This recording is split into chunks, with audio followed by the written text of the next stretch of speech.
नमस्कार, मैं रवि रंजन। आप देख रहे हैं आर भारत 24 का खास शो खबर यात्रा। प्रतिदिन की तरह हम लोग खबर यात्रा को शुरू करते हैं। सबसे पहले जानते हैं आज का दिन क्यों खास है। आज का दिन एक भाषा का नहीं, एक संस्कृति, एक पहचान और एक विचारधारा का दिन है। 10 जनवरी विश्व हिंदी दिवस। सोचिए जरा, एक भाषा जो सिर्फ शब्द नहीं बोलती बल्कि संवेदनाएं, संस्कार और संस्कृति दुनिया तक पहुंचाती है, यही है हिंदी। हर साल 10 जनवरी को दुनिया भर में विश्व हिंदी दिवस मनाया जाता है। इसका उद्देश्य हिंदी भाषा का वैश्विक प्रचार प्रसार और दुनिया के कोने कोने में बसे हिंदी प्रेमियों को एक सूत्र में बांधना। 10 जनवरी का दिन इसलिए खास है क्योंकि इस तारीख को पहला विश्व हिंदी सम्मेलन आयोजित हुआ था। 2006 से भारत सरकार ने इस दिन को आधिकारिक रूप से विश्व हिंदी दिवस के रूप में मनाना शुरू किया। आज हिंदी भारत तक सीमित नहीं है, एशिया, अफ्रीका, यूरोप, अमेरिका और खाड़ी के देशों तक हिंदी भारतीय संस्कृति की पहचान बन चुकी है। प्रवासी भारतीयों के लिए हिंदी मातृभूमि से जुड़ाव की डोर है। विश्व हिंदी दिवस का लक्ष्य है हिंदी को अंतर्राष्ट्रीय मंचों पर सशक्त बनाना। संयुक्त राष्ट्र से लेकर अंतर्राष्ट्रीय सम्मेलनों तक हिंदी की आवाज़ तेज और स्पष्ट हो। विश्व हिंदी दिवस हमें याद दिलाता है कि भाषा संवाद का माध्यम है और हिंदी भारत की आत्मा की आवाज़। हिंदी जितनी सशक्त होगी, भारत की सांस्कृतिक पहचान उतनी ही मजबूत होगी। 10 जनवरी विश्व हिंदी दिवस एक दिन जो भाषा को सम्मान देता है, संस्कृति को पहचान देता है और भारत को दुनिया से जोड़ता है। अब चलते हम लोग झारखंड की खबरों की ओर। सीसीएल हजारीबाग क्षेत्र में फल फूल रहा फर्जी सिक लीव का धंधा। मेडिकल सर्टिफिकेट के लिए रोजाना 40 से 100 रुपये वसूली। सीसीएल हजारीबाग एरिया की परियोजनाओं में फर्जी सिक लीव का धंधा लंबे समय से फल फूल रहा है। बिना अनुमति ड्यूटी से गायब रहने वाले मजदूरों को ज्वाइनिंग के लिए बीमारी का प्रमाण पत्र लाना मजबूरी बन गई है। इसी का फायदा उठाकर चिकित्सा माफिया मजदूरों से अवैध वसूली कर रहे हैं। तापीन, पारेज पूर्वी, केदला, वासरी, झारखंड उत्खनन और चैनपुर साइडिंग जैसे क्षेत्रों में एक दिन के सिक लीव के नाम पर 40 से 100 रुपये तक वसूले जा रहे हैं। आरोप है कि कुछ दवाखाने बड़े चिकित्सकों के लेटर पैड का दुरुपयोग कर रहे हैं, जबकि प्रबंधन और श्रमिक संगठनों की चुप्पी सवाल खड़े करती है। रिम्स और राज्य अस्पताल में किडनी ट्रांसप्लांट की मंजूरी, जल्द मिलेगा लाइसेंस। झारखंड में किडनी ट्रांसप्लांट की दिशा में बड़ी पहल करते हुए Rajendra institute of medical science यानी रिम्स और राज हॉस्पिटल को प्रत्यारोपण लाइसेंस देने का सहमति बन गई है। स्वास्थ्य विभाग की परामर्शदात्री समिति की बैठक में यह निर्णय लिया गया है। मानव यंग प्रत्यारोपण अधिनियम के तहत जल्द लाइसेंस जारी होगा, जिससे मरीजों को इलाज के लिए बाहर नहीं जाना पड़ेगा। 15 जनवरी को मेडिकल कॉलेज के साथ बैठक कर अन्य अंग प्रत्यारोपण सेवाओं की विस्तार पर चर्चा होगी।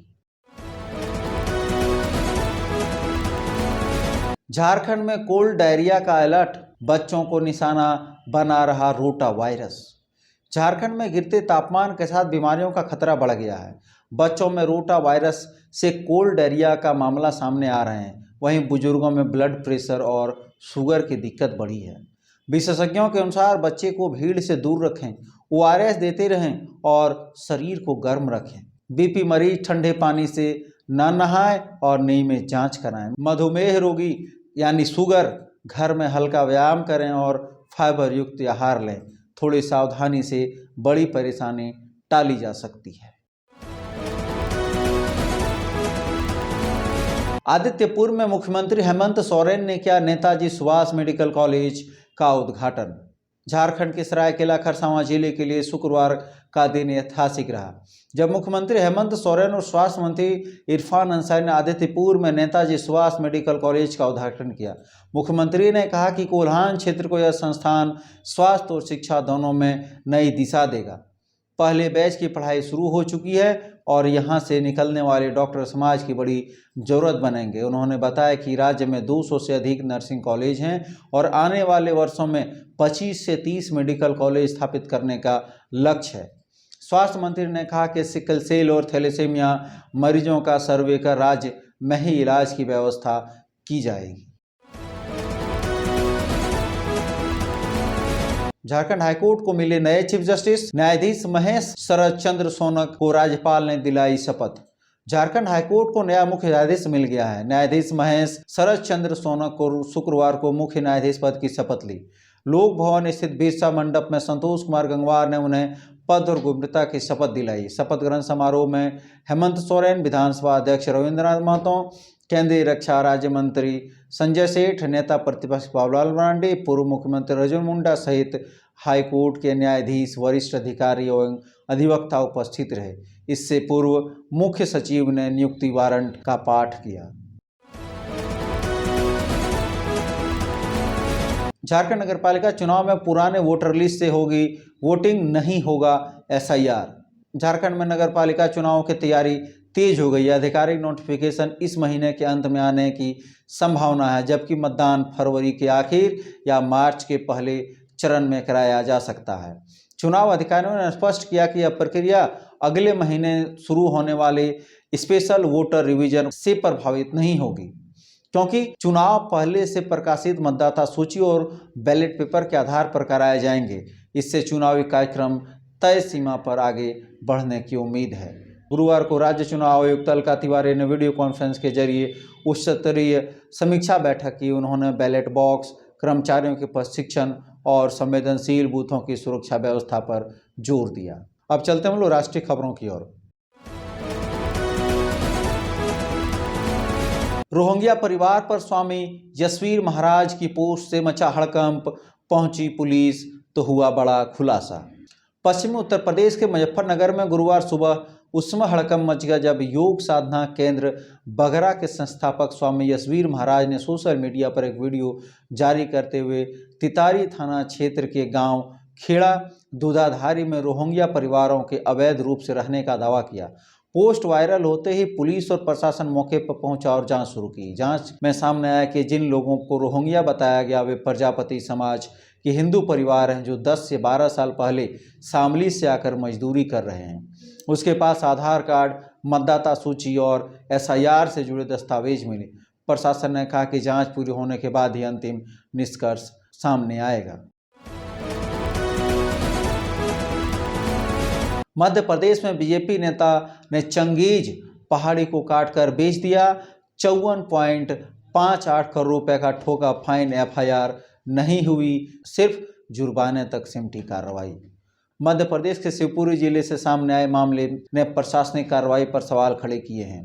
करेरा क्षेत्र के चंगेज पहाड़ी को कथित तौर पर काटकर बेचने के आरोप में भाजपा मंडल अध्यक्ष वीनस गोयल और उनके भाइयों पर कलेक्टर ने 54 करोड़ 58 लाख रुपए से अधिक का जुर्माना लगाया है। आरोप है कि वर्षों तक अवैध रूप से मोरम और बोल्डर का उत्खनन कर करोड़ों का कारोबार किया गया। जांच प्रतिवेदन के आधार पर भारी जुर्माना तो लगाएगा, लेकिन अब तक थाने में कोई FIR दर्ज नहीं हुई। ऐसे में सवाल उठ रहे हैं कि क्या राजनीतिक प्रभाव के कारण आपराधिक कार्रवाई से बचाव किए गए हैं।